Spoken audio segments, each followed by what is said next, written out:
I'm Nigel Jones. I'm a hypnotherapist and a life coach, and I'm the author of Walking Back to Happiness, The Secret to Alcohol-Free Living and Wellbeing. I'm 5 years, 3 months into this journey. December the 8th, 2020 was my day one. And yeah, it's been absolutely life-changing. And I can honestly say with hand on heart, I would never go back. 5 years, 3 months ago, I was a different person. And I changed my identity, and that just changed everything. Fantastic. Was there a moment during those 5 years that you really accepted, this is my life now, I never want to go back? Or did that happen to you from day one? I tried to stop drinking many times over 30 odd years, 35 years of drinking alcohol. So from the age of 16, 17 to my early 50s, I drank. And that was really ingrained into who I was. That was my identity. Alcohol had become my identity. And the reasons why I'd failed to stop drinking was that I always believed that I was still a drinker trying to become a non-drinker. And that's really crucial. That's really inside the nucleus of the answer to how to do this. That morning when I woke up in December 2020, what I did differently was I changed my identity. On that day one, I told myself today, I am a non-drinker, being a non-drinker. I'm not trying to be a non-drinker. And that was massive. Yeah. Now, hand on heart, I would say it's impossible to completely change immediately like that, but I wanted to change, and that's the difference. So I was telling myself, I created a new me, and I was telling myself, that is the new me. That is the new identity. And there will be a voice from the past saying, go on, have a drink, relax, have one, it's fine, and all that. And that's not, you love drinking, all that stuff would come back. But I stepped into the new me. I stepped into the shoes of the new identity. And that's the difference, because before I was always in the old shoes trying to get into the new shoes, but now I was in them.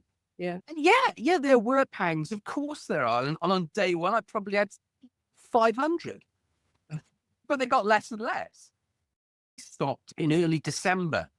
So probably the hardest month you could pick to stop from a drinker's perspective.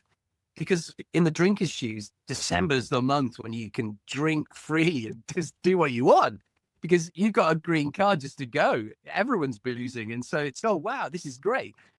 In the UK, we have this shop called Marks and Spencer's, and you go there to do your Christmas shopping and stuff. And they always have like stacks of booze put into some sort of like shrine to attract you.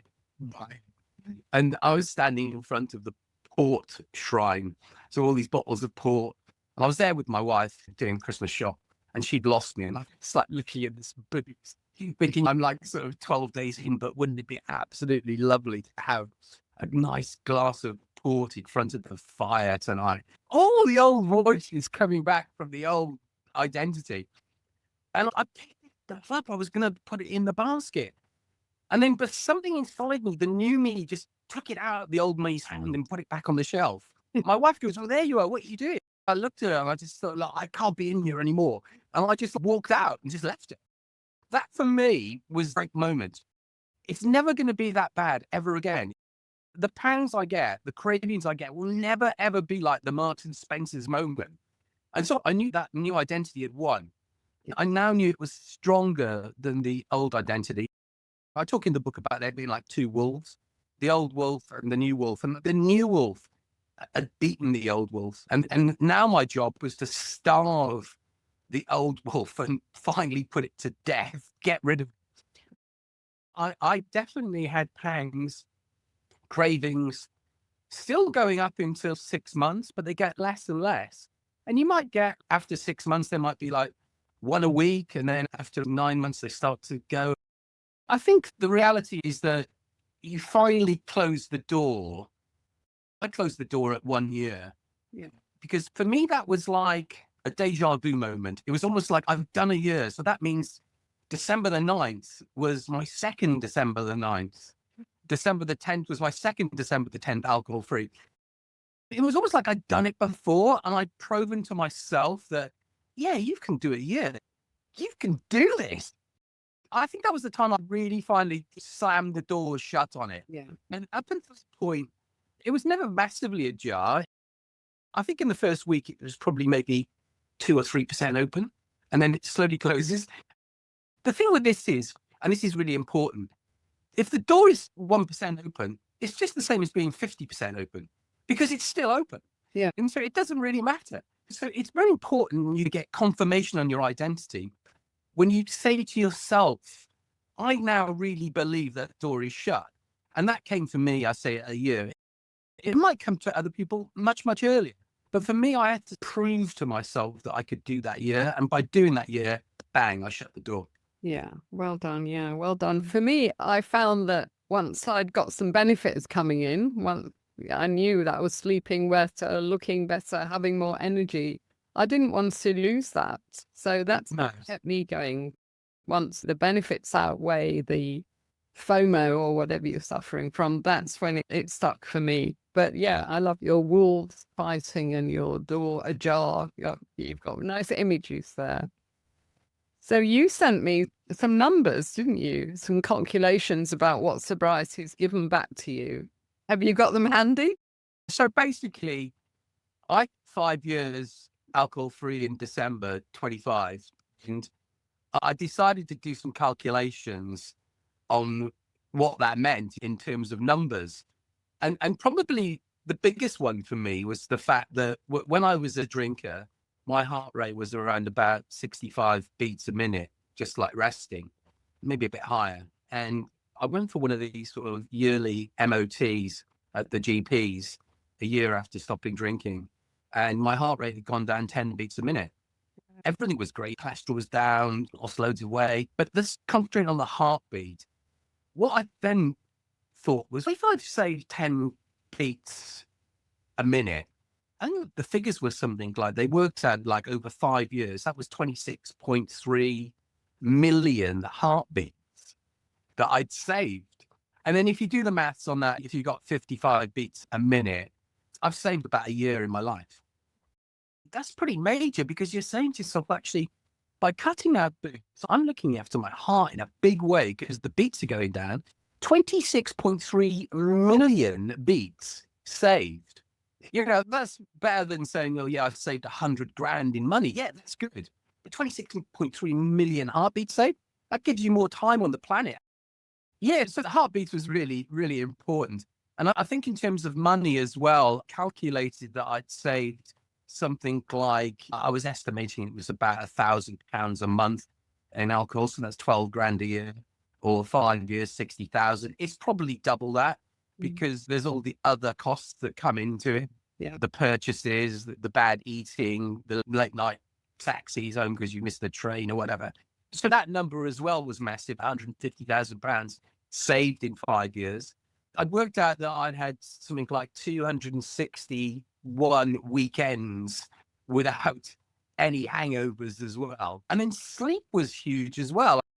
The fact that I was now sleeping 7 hours a night. Since I stopped drinking, I get 7 hours a night every night, compared to probably falling off to sleep with too much alcohol for 2-3 hours, then waking up and then not being able to go back to sleep because of anxiety or whatever. Again, I worked it out something like 3,600 hours of extra quality sleep, which totals about 152 days of quality sleep. And if you're getting that, of course, you're going to feel healthier. So those are just a few of the facts, but there's loads of them. Yeah, amazing, amazing. Has your friendship circle shifted? Yes. Talk to us about that, because people worry that they're going to lose all their friends. I don't think you should worry about that at all. I think if they're true friends, they're not going to go. You know, you might lose your drinking acquaintances. Yeah, that's what happens to me. Yeah. Because if that's all you have in common with someone, then yeah, and you don't drink, then it's a possibility you could lose them. It depends. Everyone's different. So it might be that your drinking friends or acquaintances only have 1 or 2 drinks, so there's no difference. But if you're going out with a group of lads or whatever and you get smashed, then you just don't do that anymore. You don't drink. I think in the first year or two, I went out to places with old friends, and then you just realize that after about 2 hours, when they're like out of it, Yeah. they're saying the same things over and over again. You just leave or Yeah. just go home. And they don't even notice it. No one notices because they're just repeating themselves. Then you can get up really early the next morning, go for a nice walk, or do what you want to do, enjoy your life. Yeah. I think the answer to the question is you don't lose true friends. You might lose the odd acquaintance, but is that a bad thing? No. No. And I think watching people get drunker and drunker is quite a motivator that I don't want that to be me anymore. Oh, yeah, it spurs you on, doesn't it? Yeah. Completely.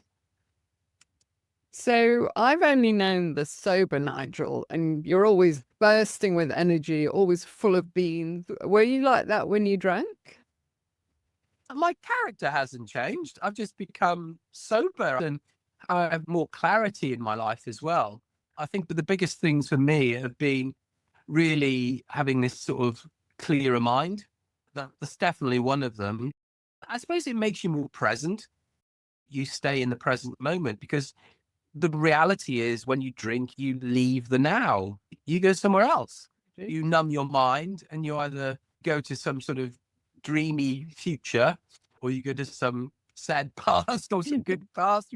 But you're not in the now. You've numbed yourself to leave the now because really, when you look at it, you can't like the now that much if you want to get out of it or leave the now by changing the way your body responds or your body thinks.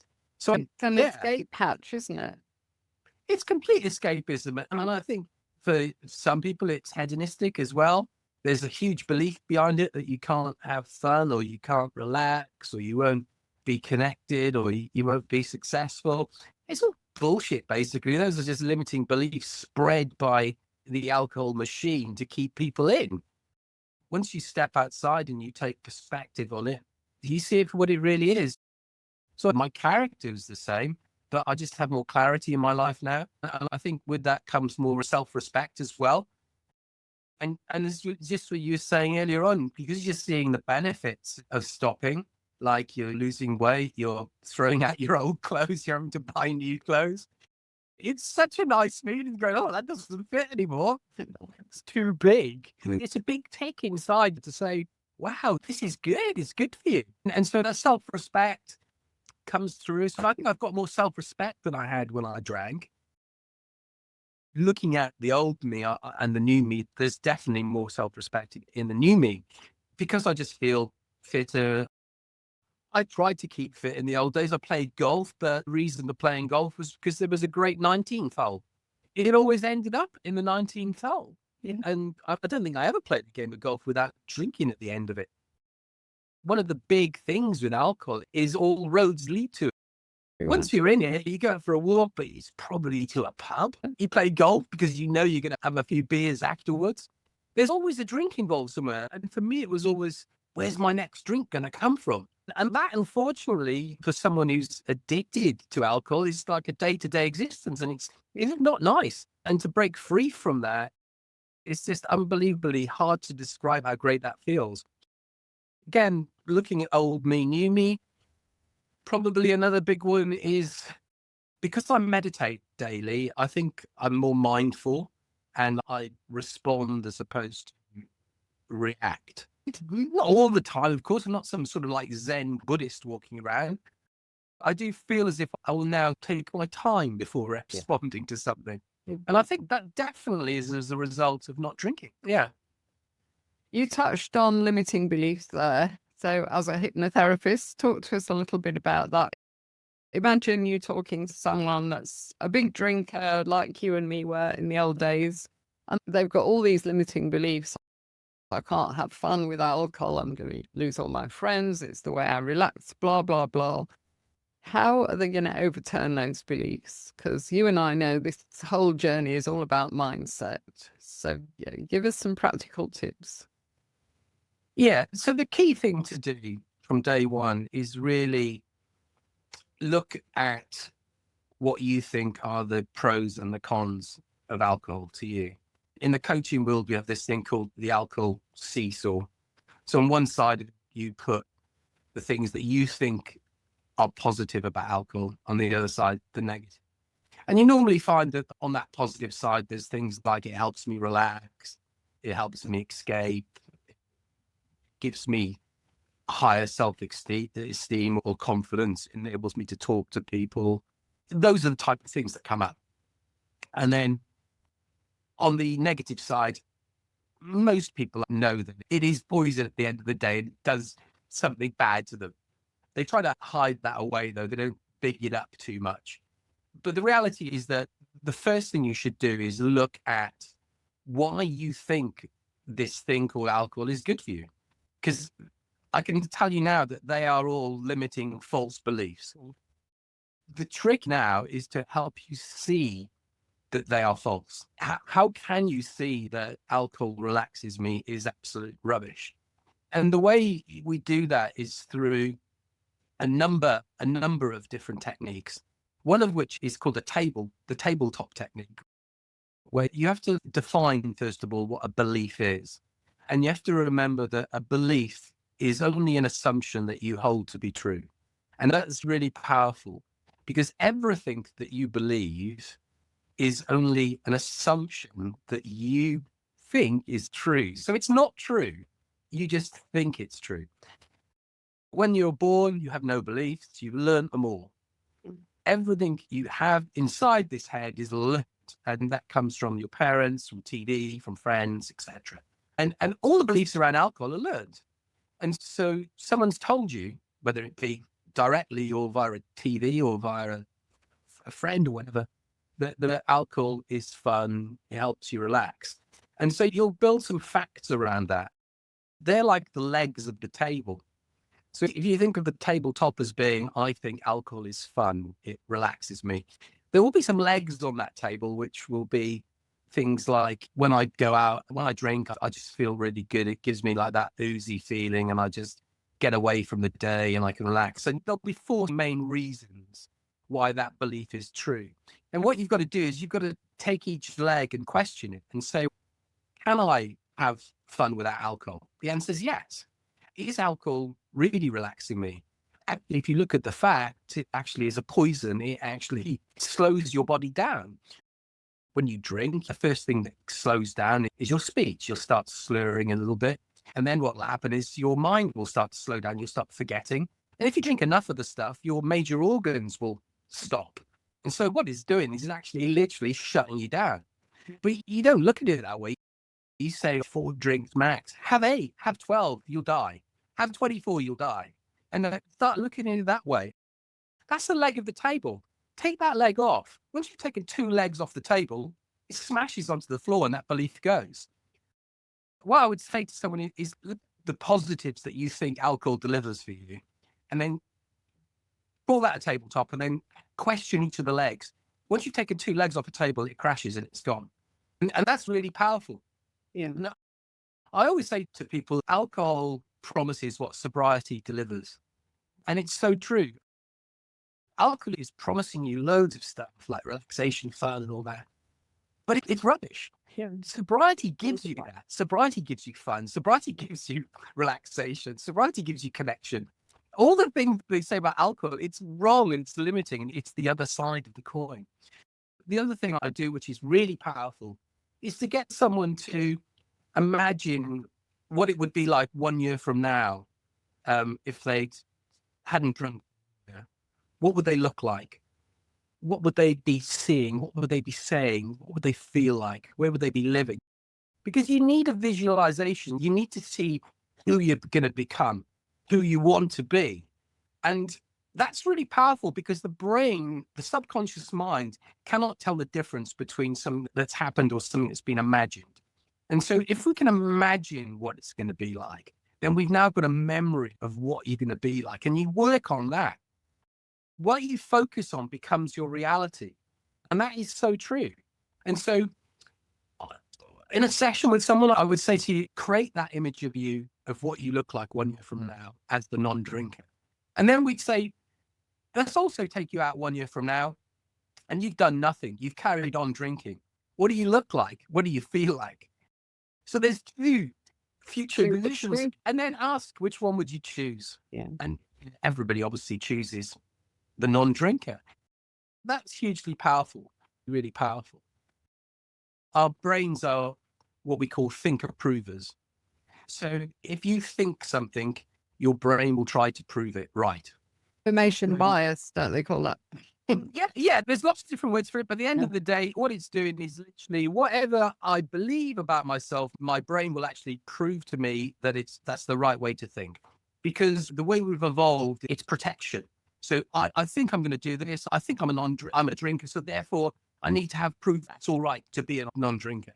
And this is really powerful because your brain is working behind the scenes all the time to prove you right. So if you believe that you are a drinker, then it will be looking for loads and loads of evidence to keep you in that drinking belief because it's trying to prove you right. A good way of seeing this is a movie example whereby two friends are talking, they can't remember the actor's name in a film. They try to remember it and they can't remember it. About 3 days later, one of them's walking down the road and found that the name comes into their mind. And the reason is because they asked themselves the question, who is that actor? And the brain has been working behind the scenes for the last 3 days to find the answer. So this stuff goes on all the time. Yeah. So if you ask yourself the right questions, you'll get the right answers. So if you're asking yourself, how do I get through week 1 with ease of non-drinking? How do I get through the first month? The things I can do to make my life better now I'm a non-drinker. Your brain will start to give you those answers and it'll work behind the scenes for you. Just imagine yourself as a librarian standing in the middle of your head and all around you are the books of your life. If you put yourself in a section of the library which is called I Am a Drinker, then you're just going to see all the books about how great drinking is. But if you take yourself to the area of the library which is I'm a non-drinker, you'll see all the books about how great non-drinking is. It's a bit like, say, you buy a yellow car, you'll start seeing all the yellow cars. If you're in a red car, you'll start seeing all the red cars. They were always there. It's just now you're focusing on them because you are a yellow car owner, you are a red car owner. If you're a non-drinker, you'll start focusing on all the great things about non-drinking. If you're still a drinker and you're thinking, oh, drinking's great, then you'll start seeing all the great things that you think about drinking. Yeah. So that librarian's really important because whatever you tell it, it'll actually start focusing on. So tell it, it's a non-drinker. And it really is your identity. That librarian in the middle is your identity. And that's what I did. I told myself that I'm a non-drinker. I took myself to the area of my mind, which is the non-drinking section of the library. And I just read all the books on how great non-drinking is. Absolutely, Nigel. And that explains why it's so powerful to listen to podcasts and read the books, because you're stocking that library, aren't you? And going back to your table for a moment, I had a limiting belief that I needed alcohol to socialize. I worked on the table and I did the intellectual side of it. Of course, I should be able to spend time with my friends and family without drinking. So I overturned it intellectually. But then I found that I had to do an extra step, which was to do the behavior change, which involved going out and not drinking again and again in early sobriety. Most of the time I wasn't enjoying myself, but I just did it. And then about 3 months in, I had a really good evening. I decided that was when my subconscious accepted that, yes, it is possible to have fun without alcohol. So I found that there was an extra step to do after I'd intellectually turned that belief over and written it in my journal. I can have fun without alcohol. I had to actually do it and prove to my subconscious. Yeah, I see that all the time. We're living in a world of just so many messages being thrown at us about booze and how good it is. And all your friends, family, everybody, lots of people drink. And so when you become a non-drinker, you're almost like an island in a sea of booze. It's all around. And so it's important to join another tribe, make friends with other people who don't drink. They're your new tribe sober. That's what it is. It's like a tribe of people who don't drink. And in that, you get strength. Yeah. You're in an area of the library called Tribe Sober. And in Tribe Sober, no one's going to go, do you fancy a scotch? That's not going to happen. You're in an area, do you fancy a cup of coffee? Do you want to do this? Should we go for a run? Do you want to read this book? Have you seen this new book? That's the stuff that's happening. Yeah. And I think this whole thing on behavior and environment is literally downstream. I think I've said it on your podcast a few times, this metaphor of the mountain. Yeah. My day ones were always failures because I was looking up at the top of the mountain thinking, how can I get there? And because the top of the mountain was non-drinker and I was at the bottom drinker, and I thought, oh God, it's going to be a massive climb. And when I get there, it's going to be great. And then the reason I failed was because I was the drinker trying to climb the mountain.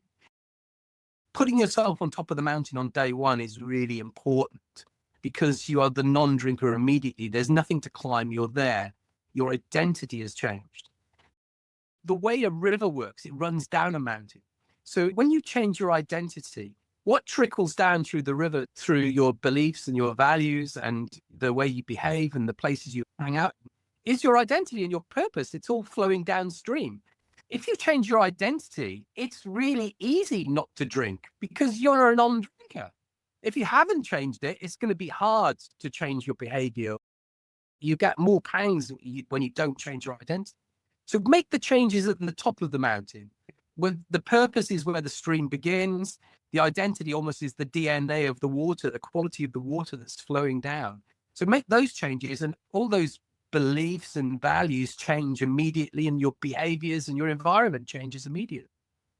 Yeah, that's great advice. I remember you telling us that when you decided you were going to change your identity, you started studying non-drinkers. What did they do in the morning? What did they eat for breakfast? I wanted to ask you about those daily habits. Are you still doing your 9 kilometers before 9 a.m., for example? In the first 2 years, I did 9 kilometers by 9 a.m. every day. I still walk every day. I don't do the full 9K. On average, I walk 5 to 6 a day, every day. That has been a habit that has just continued into year 6 of alcohol-free living. I also meditate every day, at least 15 to 30 minutes. Because I've done this every day for 5 years, it's not a chore and it's become just normal. For me, meditation is just on my walk, I'll be listening to the birds. I normally meditate through sound. So listening to birds is a big one for me, or watching clouds or drinking tea. In all of those 3 things, I'm in the moment because I can't hear the birds unless I am in the now. I concentrate on my cup of tea and that's in the now because I'm drinking it now. And I'm watching the clouds, they're happening now. Doing that clears your mind. And that is really powerful because it's like the gym for your mind.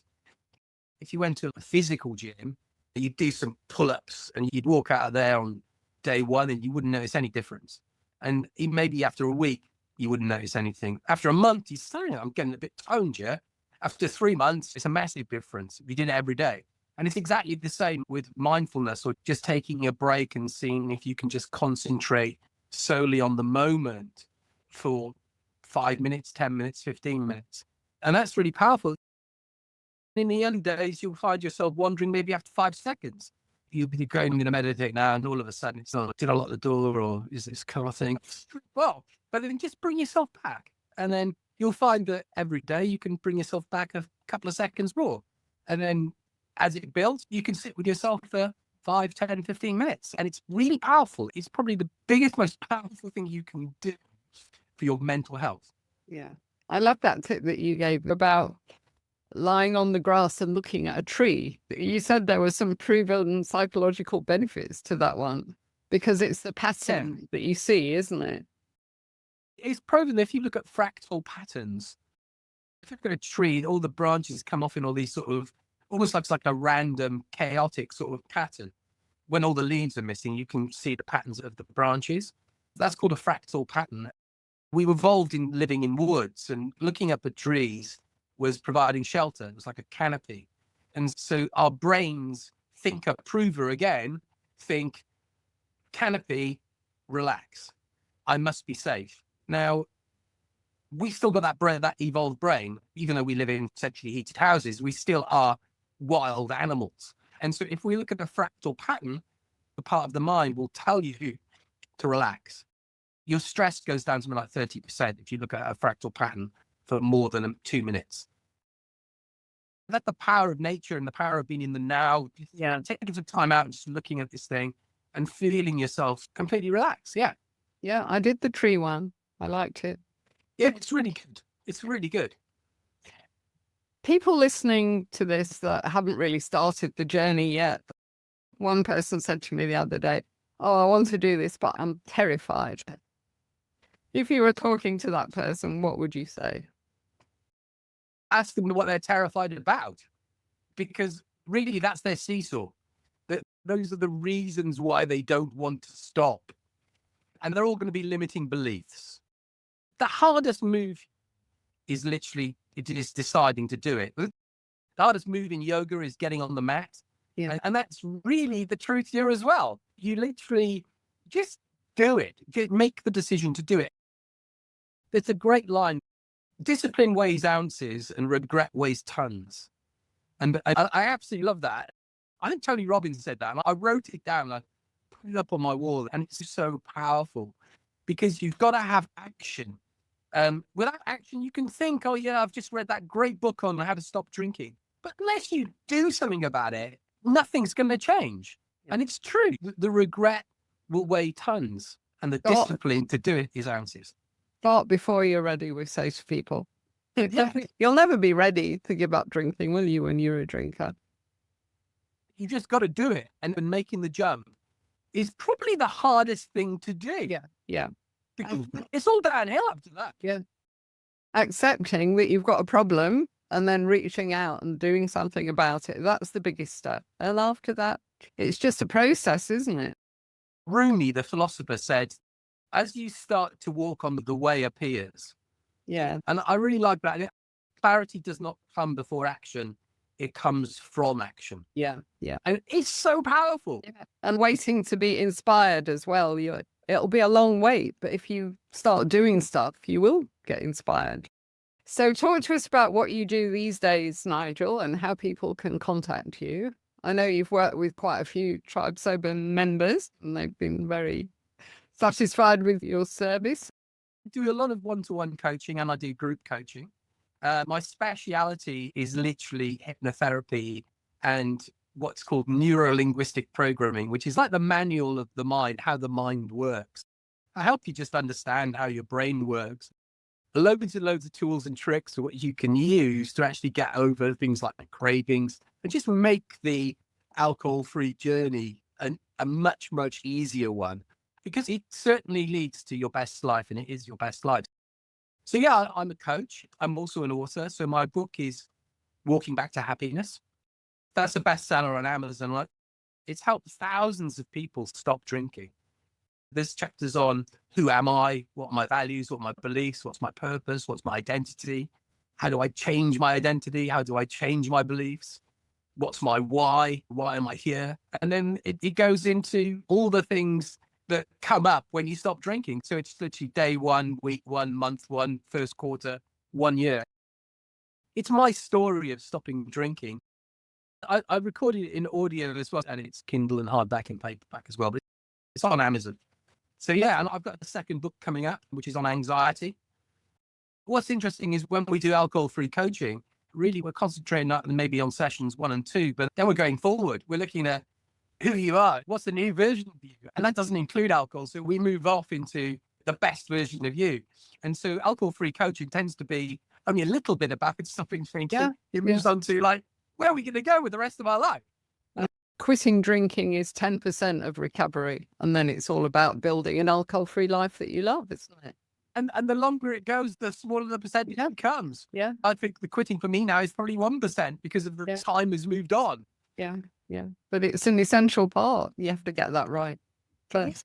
Completely. That line about someone saying they're terrified about stopping, it reminds me of the Joseph Campbell line, which is, in the cave that you fear to enter lies the treasure that you seek.